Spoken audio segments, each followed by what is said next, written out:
Yan, good morning. Happy Sunday po sa atin mga katropa.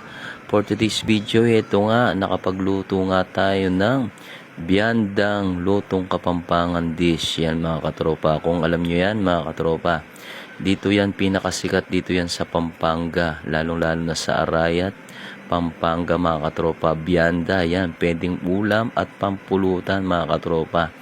Yan ang recipe ko ngayong Sunday mga katropa. Biyandang Kapampangan. Yan, ang sakap niyan mga katropa is atay balong-balunan, meron siyang pitsong manok, at mga katropa may repolyo yan, at oyster sauce mga katropa, at may sili, sibuyas, bawang.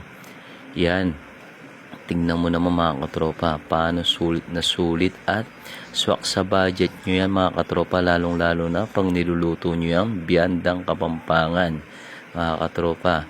Kaya ano pang hinihintay nyo mga katropa? Sulit na sulit yan at solve na solve kayo mga katropa pag niluto nyo yan.